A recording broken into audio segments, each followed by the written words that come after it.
എല്ലാവർക്കും നമസ്കാരം. ഞാൻ വത്സല മുരളി. ഞാൻ ഇന്ന് സ്വാദിഷ്ടമായ ഒരു വിഭവമാണ് ഉണ്ടാക്കുന്നത്. എന്തുവാന്ന് ചോദിച്ചാൽ ചുട്ടരച്ച ചമ്മന്തി. പണ്ട് കാലങ്ങളിൽ എല്ലാ വീടുകളിലും മിക്ക വീടുകളിലും ഇത് ഉണ്ടാക്കുമായിരുന്നു. ഈ പനിയൊക്കെ വരുമ്പോൾ നാവിന് രുചിയില്ലാതാകുമ്പോൾ ഈ ചുട്ടരച്ച ചമ്മന്തി നമ്മൾ ഉപയോഗിക്കുമായിരുന്നു. എല്ലാവരും ഉണ്ടാക്കുമായിരുന്നു. ഇപ്പം അതൊക്കെ അന്യം നിന്ന് പോയി. ഇപ്പം ആർക്കും സമയമില്ല ഇതൊന്നും ഉണ്ടാക്കാൻ.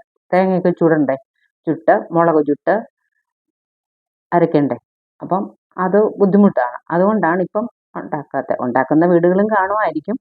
എന്നാൽ അതിൽ നിന്ന് എനിക്ക് ഇതൊന്നും ഉണ്ടാക്കണമെന്ന് തോന്നി. അതുകൊണ്ട് ഞാൻ ചുട്ടരച്ച ചമ്മന്തി എങ്ങനെയാണ് ഉണ്ടാക്കുന്നതെന്ന് നമുക്ക് നോക്കാം. ഇത് തേങ്ങ ചുട്ട ഒരു ചെറിയ മുറി തേങ്ങ ചുട്ടത്, പിന്നെ ഒരു 9 മുളക്, ചെറിയ മുളക് 9 മുളക് ചുട്ടത്, ഉണക്കമുളക്.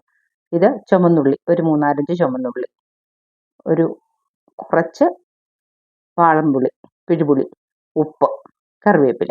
ഇതാണ് ഇതിനുള്ള ആവശ്യം. ഒത്തിരി സാധനങ്ങളൊന്നും വേണ്ട, ഇത് മതി. നമുക്കിനി ഇതെങ്ങനെയാണ് ഉണ്ടാക്കുന്നതെന്ന് നോക്കാം. ഞാൻ അരച്ചുകൊണ്ട് വരാം. അങ്ങനെ സ്വാദിഷ്ടമായ ചുട്ടരച്ച ചമ്മന്തി റെഡിയായിട്ടുണ്ട്. ഇത് വളരെ സ്വാദിഷ്ടമാണ്. നിങ്ങൾ ഒരു പ്രാവശ്യം ഉണ്ടാക്കി കഴിഞ്ഞാൽ ഉണ്ടാക്കുന്നവരുണ്ടാവും, ഉണ്ടാക്കാത്തവർ ഇതൊന്നും ഉണ്ടാക്കി നോക്കണം. നല്ല ടേസ്റ്റാണ്.